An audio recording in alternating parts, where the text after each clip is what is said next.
This is fine-tuning Qwen 2. Now this fine-tuning tutorial will be broken down into 4 main steps. We're going to look into the data prep, set the training arguments, the training of the model and how to save it, and inference. Now before we start, for people who do not know what Qwen 2 is a new large language model released by the Alibaba Group. And they've just released almost a week ago, or actually a few days ago while recording this video.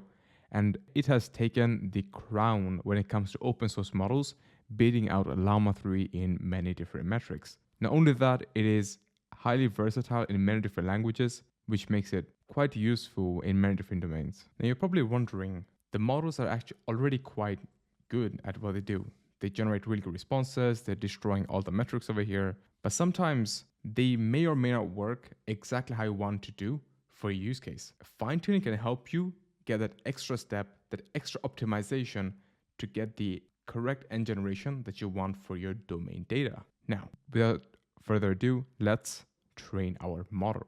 First thing I have to do is install the packages that I've listed over here. Now, I also want to mention that I am using Google Colab Pro Plus with a T4 model. I believe T4 model is the free one. So you may or may not actually need a Pro subscription to train this model. By the way, I make similar videos like these on LLMs, machine learning, and other data science tools.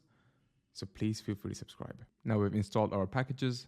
Now we're going to set the max sequence length and load in 4-bit to true and import some packages, as you can see from here. And I'm going to explain what these different packages mean. Now we're going to load our model. Over here, we've called a fast language model. From pre-trained, we pass in the name of our model. This is loading the Hugging Face model. We pass in the max sequence length that we defined over here, load in 4-bit. And also we pass in the HF token. This can be found in your Hugging Face settings. And I've saved the token in my secrets over here. Now we can load our model. Now the model is loaded. Now we get to prepare our data set so we can train our model. First thing we have to do is we have to define the alpaca prompt. This will be used to format our data. This is going to make much more sense when we inspect our data later on. We get the EOS token from the tokenizer, and then we have to create a function. This function will help us format the data when we use a lambda function.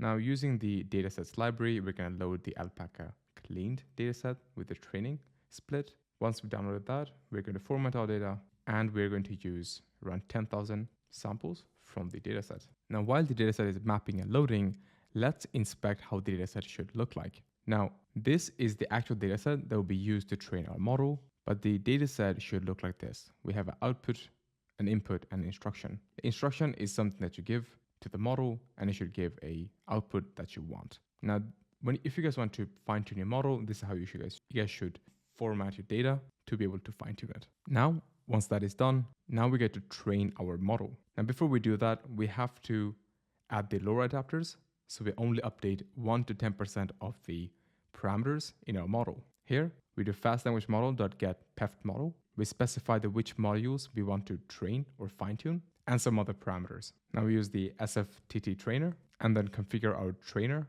to define the warm-up steps, max steps, learning rate, and so forth. These are things that you guys can fiddle with to see which one is right for your use case. And now, after all the hard work, we actually get to train our model.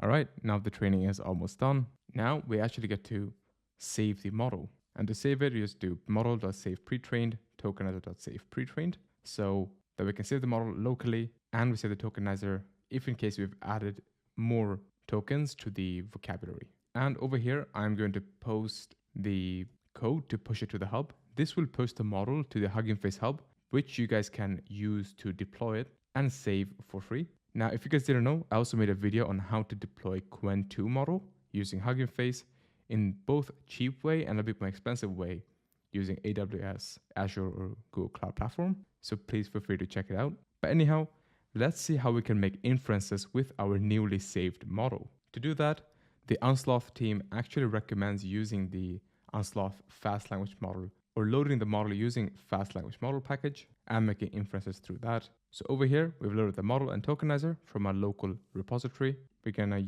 load the model like this. We have to use the alpaca prompt that we've defined earlier in the pipeline. And then we're going to tokenize our inputs while maintaining the format. Now all we need to do is make inferences. And as we can see from here, we've put in the question over here and returns a output. Alright guys, so that is how to fine tune Qwen 2 using unsloth. I hope you guys found it insightful. If you guys did, please feel free to subscribe. I make similar videos like these.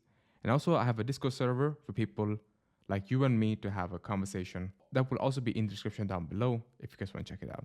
Alright guys, have a nice day.